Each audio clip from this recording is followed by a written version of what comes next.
All right, so chapter number 9 is kind of a continuation of, or a natural progression of where chapter number 8 goes, because chapter 8, we talked about the central dogma of molecular biology, but chapter 9 gives you a little bit more insight into processing what does DNA information provide you. And so what we're going to do is we're going to talk about cloning techniques, we're going to talk about protein expression and purification techniques, and we're going to talk about an analysis of DNA molecules. So recombinant DNA is artificially created DNA that combines sequences that do not occur together naturally in nature. Basis of much of molecular biology. So what this consists of is the molecular cloning of genes, subsequent overexpression of proteins, and this can be utilized for the production of transgenic food or animals. Now, let's clear the air on kind of our differences of terminology here. So organismal cloning is the creation of genetically identical copies. For instance, Dolly the sheep and CC the cat at Texas A&M. I think Dolly the sheep was in the UK back in like the mid-90s. These organisms may not appear identical due to the regulation of gene expression during their development and throughout their lifetime. However, genetically they're identical. Now, DNA or genetic cloning, DNA cloning is the creation of identical copies of a piece of DNA, a specific gene. Excuse me. The intent of this is to isolate a specific gene from an organism and amplify it in a target organism. Now, the basic steps of DNA cloning are to cut the source of DNA at the boundaries of the gene. So, you know, if you look at an entire gene, you've got this genic region right here. Well, you don't need this mess here, and you don't need this mess right here. Then, with that, you select a suitable carrier for that DNA, also known as a vector, and you insert that gene into a vector, insert the recombinant vector, so the recombined, the vector with that new gene in it, into a host cell, and let the host produce multiple copies of that recombinant DNA. In many cases, your host is not something like in a sci-fi movie, a person or something. Instead, it's like yeast or E. coli or something. So to visualize that, what we've got here is we've got our source, our eukaryotic chromosome, and we've got this gene, this as is indicated by this red piece. We are going to basically chop up this eukaryotic chromosome, and we're going to select our gene and insert that into our recently cut cloning vector. In order to get this basically to stick, you have to use what's known as DNA ligase. This is an enzyme that performs a ligation reaction, which basically takes those 5' and 3' ends with those phosphate groups and closes this vector, or closes this gene into that vector. Now, how do you cut that eukaryotic DNA? How do you cut that vector? Well, you use something known as restriction endonucleases. These are enzymes that are commonly found in bacteria. And for instance, one of the most common ones that you'll ever see is EcoR1. And what this name, ECO, is short for E. coli. So this is an enzyme, a restriction endonuclease is an enzyme that cuts DNA, and it cuts it with a specific sequence. So this recognizes foreign DNA that has a sequence of GAA, I believe this is the sequence for E. coli, TTC, which then, if you look at the reverse complement, TTC, that's what it's going to cut. Now, restriction endonucleases are going to cut a piece of DNA in one of two different ways. Either it is going to result in something that looks like, so I'm going to have my template as XXXXXX, and then XXXXXX. Okay. So if it cuts and makes what are known as sticky ends, that product is going to look like this. Let me erase this one down here. Boom.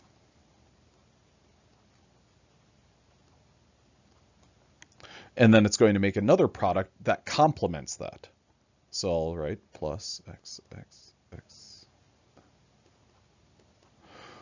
So the way that I always visualize those is I think about my fingers, and I have these overhang regions right here. So my middle fingers are both longer than my index fingers, and so imagine that the space between my index or my ring fingers, my middle fingers, is held together by hydrogen bonds. So a sticky ended fragment is going to break two different types of bonds. One of which right here, I'm pointing with my nose, that would be the 5' to 3' phosphodiester linkage. But whenever it cuts those bonds, what's also going to happen is the hydrogen bonds between my middle fingers here, those are going to become destabilized and they're going to break. So these sticky ends are going to break two types of bonds, H bonds and phosphodiester.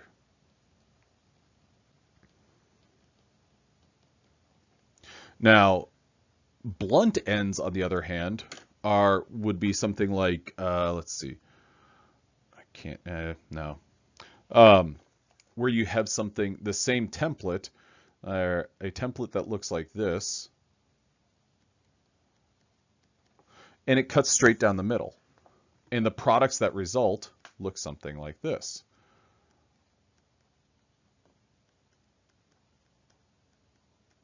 Let me erase my previous writings up here.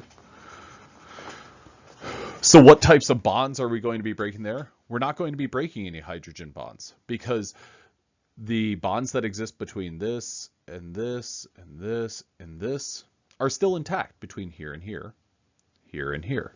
And just for a little bit more orientation, this would be a 5' end and a 3' end, 5' and a 3' end. So blunt ends, you're only going to be breaking phosphodiester bond, you're not breaking any hydrogen bonds. So these restriction endonucleases have specific regions that they will cut DNA. And so what you would do is you'd take your eukaryotic chromosome and you'd cut it with all these different restriction endonucleases. So here's an example of, here is a good product. Oh, good, I was right on my EcoR1 cut site. So EcoR1 cuts and gives you something like this. These are known as sticky ends. And then here, this purple region, these two different shaded purple regions, there are your blunt ends. So you cut your chromosomal DNA with that. You also cut your plasmid with those same restriction endonucleases. Then what you're able to do is basically have complementary sequences that will drop into this vector perfectly. And so the resulting vector, boom, this lands in there without a problem and you're good to go. It gives you the directionality that you want because this right here is only going to complement with a sticky end from the exact same enzyme. This end right here is only going to complement with a blunt end from the exact same enzyme. Now, DNA ligase, like I said, is the enzyme that covalently joins two different fragments of DNA. So this is normally used in DNA repair, but it can also be used in basically in this cloning. The human DNA ligase requires ATP, whereas bacterial ligase requires NAD, nicotinamide adenine nucleotide. So that's step one of basically putting together this recombinant vector. Step two, which you could argue is kind of phase two, requires you to take that vector and put it into your host cell and then grow those cells so that you can get tons and tons of copies of that DNA and ultimately select for those cells. So we've got this propagation of these transformed cells that have taken on this DNA. And one term that if you've taken a cell biology class, you've maybe heard the terms transform or transfect. They're effectively meaning the same thing, but the difference is what organism are you putting them into. So if you're putting your recombinant DNA into a eukaryote, you are transfecting, whereas if you're putting it into bacteria, you're transforming. So what your recombinant plasmid also has is it has a antibiotic resistance gene. And so antibiotics such as penicillin and ampicillin will kill the bacteria. However, what you have on your recombinant plasmid is a gene that expresses an enzyme that can take this ampicillin and basically, well, destroy it. I'm going to go like this. Chemically, it destroys it. So it's not able to carry out its function. I believe that ampicillin is a transcription inhibitor. And so when you break this molecule, then it can't stop transcription from happening. So your plasmid's going to carry a gene that will give that host bacterium resistance to ampicillin. And that will allow the growth of bacteria that have taken up that plasmid. So here is another kind of rundown of what everything of this antibiotic selection. So PBR 322, which you might think, is that a shout out to Pabst Blue Ribbon? It's not. So this lowercase p is basically indicating you're talking about a plasmid. Plasmid and vectors are kind of interchangeable terms. So you've cleaved that plasmid. This plasmid has the ampicillin resistance gene and the gene that you put in, the one that you're, or sorry, and then you're going to put your foreign DNA into that. So what's going to result is you're going to get a whole host of different plasmids that result. Some of them have your gene, for instance, this one. Some of them have other fragments, and some of them didn't take on anything. Now, you're going to subject these, or you're going to shoot all of these plasmids into E. coli cells. And some of these E. coli cells will grow perfectly in the presence of ampicillin, in which case they have that plasmid that you wanted them to take on. Now, what you need to do ultimately is say, okay, which of my bacteria will grow in the presence of ampicillin? The ones that will grow in the presence of ampicillin are the ones that I want. Now, on that previous slide, there was also a tet-R, which is basically another selection marker for tetracycline, so that will inhibit, I can't remember what, I think tetracycline is a cell cycle inhibitor. But I just wanted to keep this kind of a little bit more direct, where we're only dealing with one plasmid. But this gives you another selection mechanism. So this right here is a good representation of a sort of simple plasmid, PBR 322. There are a couple of things that are worth recognizing about it.